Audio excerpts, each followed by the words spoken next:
Eu sou o presidente do clube. Interino, mas presidente, seu Nascimento. Presidente tem que ser eleito. O senhor foi nomeado.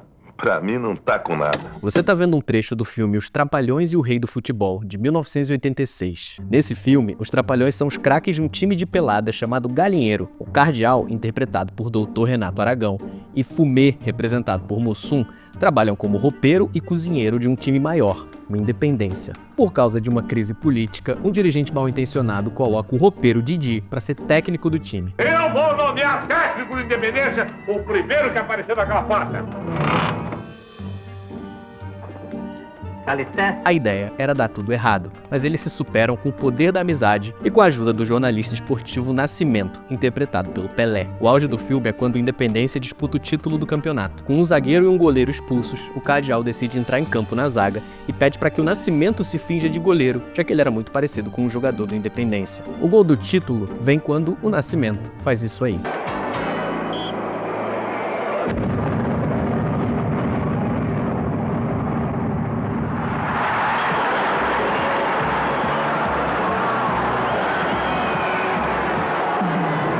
É difícil cravar, mas talvez esse filme, escrito pelo autor de novelas Agnaldo Silva, tenha se inspirado em passagens reais da vida do Pelé. Jornalista, ele nunca foi, mas goleiro precisou ser 4 vezes e foi tão bom na linha quanto foi no gol.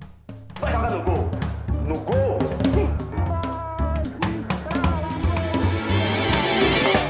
Esse é aquele momento já conhecido em que a gente pede o seu tradicional like e pede para você se inscrever no nosso canal. A gente está crescendo aos poucos e uma hora esse canal vai virar, então eu preciso muito da sua ajuda. E também, se você souber de alguma história que você goste e que você acha que tem a ver com o que a gente faz aqui, por favor, não deixa de colocar nos comentários. O último recado é que eu tenho muito orgulho da comunidade que a gente está construindo nesse canal, que sempre contribui na seção de comentários. Vira e mexe sai uma discussão boa, informações novas, às vezes até correções de coisas que eu falei aqui. Então, se você se interessou pelo vídeo, curtiu, viu até o final, não deixa de dar uma olhada nos comentários que vai ter coisa boa ali, beleza? Eu gosto muito dessa foto. É o Pelé cobrando uma falta na cara de um jogador boliviano chamado Windsor Delano. Ela foi publicada na capa de um jornal americano chamado The Sun, de circulação limitada na cidade de Baltimore, em Maryland, em junho de 1973. A foto ilustra a crônica de uma partida amistosa do Santos contra o time da casa, o Baltimore Bays, 2 anos antes do Pelé jogar nos Estados Unidos. Foi o terceiro amistoso em 3 semanas, como parte de uma longa excursão do Santos pelos Estados Unidos. Mas não é a vitória por 4-0 que torna esse jogo especial. Nem a bolada do Pelé na cara do adversário. É esse trecho aqui, Pelé no gol. Pelé começou impondo seus dribles glamurosos e o resto do time do Santos acompanhou, brincando com os excessivamente ansiosos jogadores do Bays, que se esforçaram muito no primeiro tempo e ainda assim saíram perdendo por 1-0 no intervalo. Para aumentar o machucado, Pelé foi colocado no gol do Santos quando Cláudio se machucou. A torcida gritou quando Pelé fez uma defesa fácil. Não é totalmente anormal que um jogador de linha precise ir pro gol quando o goleiro se machucou ou foi expulso e as substituições todas já foram feitas. Alguns casos são marcantes, como o Caio Ribeiro pelo Flamengo em 99. Olha o levantamento aí para a saída do Caio, para todo o estado de São Paulo que estava acompanhando a vitória do Santos por 2-0. Você tá vendo, é o Caio mesmo. Carlinhos Bala pelo Sport contra o Vitória. O menor do time foi pro gol. No último lance, o baixinho fez a defesa.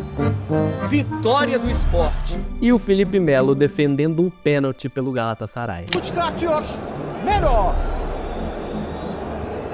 Mas todos esses casos são diferentes do assunto desse vídeo. Primeiro, porque, com todo respeito ao Carlinhos Bala, nenhum deles é o maior jogador da história do futebol. Mas também porque não foi nenhuma, nem 2, nem 3 vezes que o Pelé acabou no gol de uma partida. E o mais bizarro de tudo, ele nunca sofreu um gol. Bem na horizontalidade. Pode descer, Pelé. Dá 1,71,5. Essas cenas do Pelé de cueca tirando medidas são do documentário Isto é Pelé, de 1974. É um registro da carreira dele até ali. Esses vários takes dele correndo e treinando reforçam a imagem que ele quis transmitir durante toda a carreira, a de um atleta dedicado, com uma preparação física muito à frente do seu tempo. O primeiro a aliar genialidade técnica com disciplina. Se fosse hoje, o Pelé seria usado em um monte de vídeo motivacional, te incentivando a acordar 5 horas da manhã para ir correr. É claro que nada disso garante que o cara vai ser bom no gol, mas o diferencial do Pelé era gostar. Nessa coluna que eu vou te mostrar do Jornal dos Esportes, que hoje seria um Reels do Instagram, ele respondeu de bate-pronto algumas perguntas perguntas sobre isso. Gosta e não gosta. Você gosta mesmo de jogar no gol ou é puro snobismo? Gosto só não. Adoro. É sensação que não dispenso quando surge a oportunidade. Chegaria a trocar do ataque para jogar no gol? Por hora não. Ainda prefiro ser o que sou. É mais gostoso. Se tivesse que opinar numa emergência, qualquer outra posição que não a de goleiro, qual preferiria? Ser zagueiro ou lateral esquerdo? Tem antipatia por alguma posição? Pelas duas extremidades do campo. Parece aleatório um repórter ter a chance de perguntar qualquer coisa pro Pelé e ficar perguntando sobre ser goleiro, mas fazia sentido. Esse jornal aí saiu logo depois de um Santos e Grêmio pela Taça Brasil. Mas essa história é pra depois. Vamos começar pelo começo. Em 1959, um ano depois de ser campeão do mundo pela primeira vez, o Pelé ainda não sabia, mas ele estava vivendo a temporada mais extenuante da sua carreira. Foram 103 jogos por Santos, Seleção Brasileira, a Seleção do Exército e o time do 6º Grupo de Artilharia de Costa de Praia Grande. Ele tinha acabado de fazer 18 anos e o Exército Brasileiro não ia perder a oportunidade de ter um garoto propaganda desse, então botaram o homem pra servir. Em novembro desse ano maluco, o Santos se preparava para jogar contra o Comercial de São Paulo pelo Campeonato Paulista. Líder do campeonato, o Santos era franco favorito contra o lanterna da competição nesse jogo na Vila Belmiro. Dramático final valorizou a nova vitória do Santos Futebol Clube. Essa foto aí mostra o primeiro gol do jogo, marcado pelo próprio Pelé de peixinho, enquanto o goleiro Nivaldo observa com essa cara de pânico. O Santos fez 2-0 com o Coutinho, mas o Comercial se recuperou e o primeiro tempo acabou 2-2. A crônica esportiva apontou que os 2 gols do Comercial foram frangos do goleiro do Santos, o Lalá. Feijó de pênalti colocou o Santos na frente de novo, com um violento tiro rasteiro no canto direito. Aos 19 minutos do segundo tempo, o momento que colocou esse jogo na história. O Lalá sofreu um chute na cabeça que causou um princípio de comoção cerebral, o que levou ele inclusive a ser hospitalizado na Santa Casa. Sem substituições, coube ao jovem Pelé a missão de fazer a sua estreia como goleiro do Santos. E parece que ele impressionou. Pelé assombrou jogando no gol. Pelé foi pro gol e assombrou, efetuando defesas sensacionais com melhor atuação do que Lalá. Pelé funciona tão bem na meta como atua na ofensiva. Indiscutivelmente, o atacante campeão mundial Pelé é a vedete do futebol nacional. Pelé acaba de dar uma real demonstração de que é um fenômeno. Pelé fez misérias e, como diz a gíria, fechando o gol. Falando a reportagem, declarou que tudo sempre foi uma coisa normal, sempre treina no arco para eventualidades, como aconteceu ontem. Na Copa do Mundo, seu Feola me colocava no gol para qualquer surpresa e sempre me saí bem. Incentivado pela grande atuação do agora goleiro Pelé, o Doval fez o 4º gol do Santos. 5 anos se passam e o Pelé precisa ir pro gol de novo. Agora ele viveu o auge e tinha ganhado tudo no Santos, 2 Libertadores e 2 Mundiais. Era janeiro de 64, mas Santos e Grêmio faziam a semifinal da Taça Brasil de 63, que demorou muito pra acabar. Pra gente ter um contexto, na época a Taça Brasil era a única competição nacional de clubes que existia. Era o mais próximo que a gente tinha de um campeonato brasileiro, apesar de, pela regra, parecer mais uma Copa do Brasil. Enfim, era muito importante. Esse jogo era o retorno do Pelé ao Santos depois de 74 dias de ausência, que ele estava sofrendo com uma distensão na coxa direita. No primeiro treino, ficou feliz porque não sentiu dores, disse que sentia saudade da bola e que ia fazer miséria. Antes do jogo de ida, a imprensa alimentava um tabu de que o Pelé nunca tinha marcado gols em Porto Alegre. É difícil saber se isso motivou ele, mas do resultado a gente sabe. Sob expectativa geral, tem início o cotejo do ano e durante os primeiros minutos os 2 quadros apresentam equilíbrio de forças. O cérebro de Pelé e os chutes de Coutinho constituem a principal arma do ataque santista. O Grêmio sai na frente com Paulo Lumumba. Mas logo Pelé e Coutinho resolvem aprontar. O jogo termina com vitória santista por 3-1. E gol dele. O gol que faltava, o gol de Pelé, acontece depois de uma jogada onde mostra seu talento de craque. Era o canto de cisne da partida e do Grêmio. O show de Pelé e Coutinho levou uma ótima vantagem para o jogo de volta, que ia ser disputado no Pacaembu. E esse jogo foi muito mais disputado do que o jogo de ida. O Pepe abriu o placar com um golaço de falta, mas com 15 minutos de partida, o Grêmio já vencia por 3-1. O Pelé diminuiu de pênalti e os times foram pro intervalo com 3-2 no placar. No segundo tempo, o Pelé fez o 2º gol e empatou a partida. O hat-trick do Rei para virar o jogo aconteceu aos 40 do segundo tempo de pênalti. E aí, aos 43 do segundo tempo, o goleiro do Santos, o Gilmar, foi reclamar com o árbitro e talvez tenha se excedido nos termos que empregou. O goleiro do Santos acabou expulso. Só que o técnico do Santos, o Lula, já tinha feito a única alteração a que ele tinha direito e que a época permitia. E com isso, lá foi o Pelé vestir a camisa preta de goleiro, eternizada pelo lendário Gilmar dos Santos Neves. Pela importância dessa partida, a gente tem ótimas fotos desse momento histórico, em que o Pelé foi um espetáculo à parte. Marcou 3 e acabou como goleiro. Essa atuação repercutiu inclusive fora do Brasil. Olha quem está defendendo gols agora. Quem é esse ousado jovem defendendo com facilidade?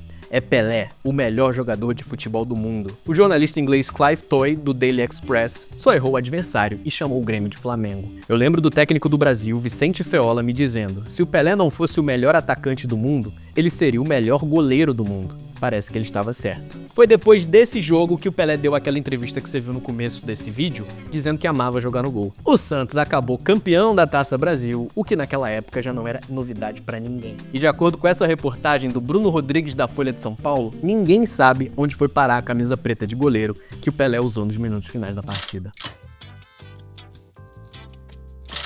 O nosso salto temporal leva a gente para novembro de 1969. Só existem 2 assuntos na imprensa do Brasil: o pouso da nave Apollo 12 na Lua e o milésimo gol do Pelé. Isso aí, inclusive, é uma realidade um pouco chocante pra mim. Descobri que o Pelé marcou 1000 gols antes de ser tricampeão do mundo em 70.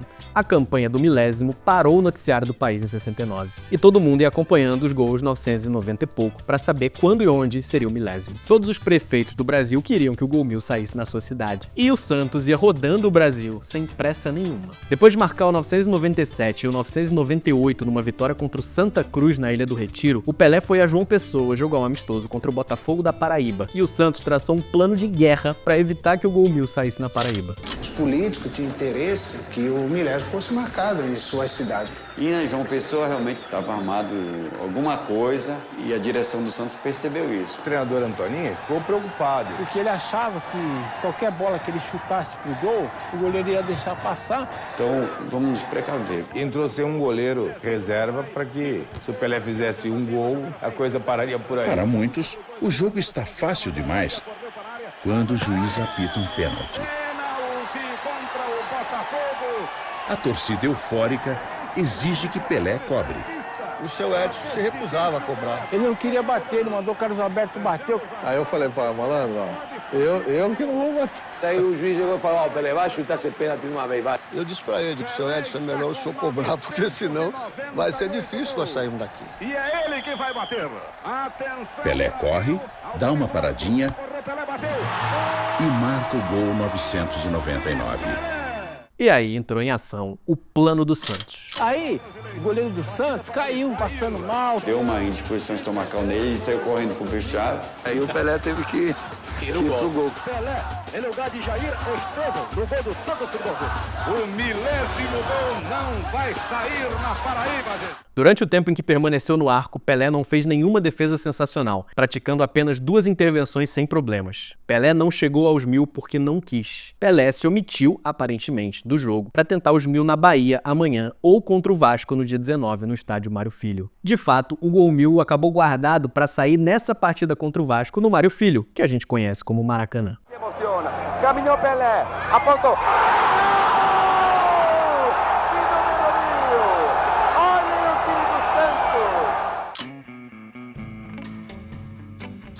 O Baltimore Bays foi um time dos Estados Unidos que durou oficialmente 3 anos apenas, entre 67 e 69. Ele era propriedade do Baltimore Orioles, um time de beisebol grande até hoje que disputa a Major League Baseball. Era o comecinho da profissionalização do futebol nos Estados Unidos e antes de jogadores como Pelé, Cruyff e Beckenbauer irem jogar por lá.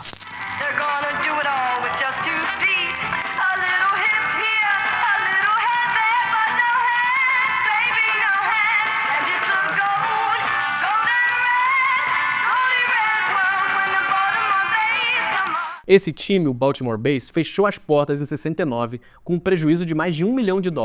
Aí, em 1972, o locutor esportivo Jim Carvelas, famoso por ter sido a voz oficial do Baltimore Bullets na NBA, tentou recriar o clube sem participar de nenhuma liga, com foco apenas em amistosos internacionais. Na sua primeira temporada, esse novo Bays jogou contra clubes tão diversos como o Aberdeen da Escócia, o Werder Bremen da Alemanha Ocidental, o Maccabi Tel Aviv de Israel, além dos cariocas Madureira e Campo Grande. Para 73, a estratégia foi diferente. Eles se filiaram a uma liga pequena, a obscura American Soccer League, enquanto mantinham a agenda de amistosos. Os jogadores eram os mesmos, mas eles chegaram a ter 2 treinadores, um para jogar a liga e o outro para jogar os amistosos. Enquanto isso, no Brasil, o Santos venceu o primeiro turno do Paulista de 73 com uma goleada sobre a Ponte Preta. E logo depois embarcava para ficar 20 dias jogando amistosos nos Estados Unidos. Foram 10 partidas contra times locais e do México, além de Arminia Bielefeld da Alemanha e Lazio da Itália. 3 desses jogos foram contra a versão internacional do Baltimore Bays. O primeiro deles, uma vitória por 6-4, em que Pelé teve mais dificuldade para escapar dos seus admiradores do que para driblar os adversários. Ele teve a camisa arrancada e quando preparavam para arrancar o calção, Pelé foi mais rápido. Ele próprio despiu e atirou o calção longe. O New York Times, que mal falava de futebol, também registrou um incidente do calção. Depois de marcar 3 gols no primeiro tempo da vitória, alguns dos 24.680 torcedores abordaram ele no caminho para o vestiário e ele perdeu mais uma das suas camisas 10. Aí, alguém tentou pegar o seu calção, sem problemas.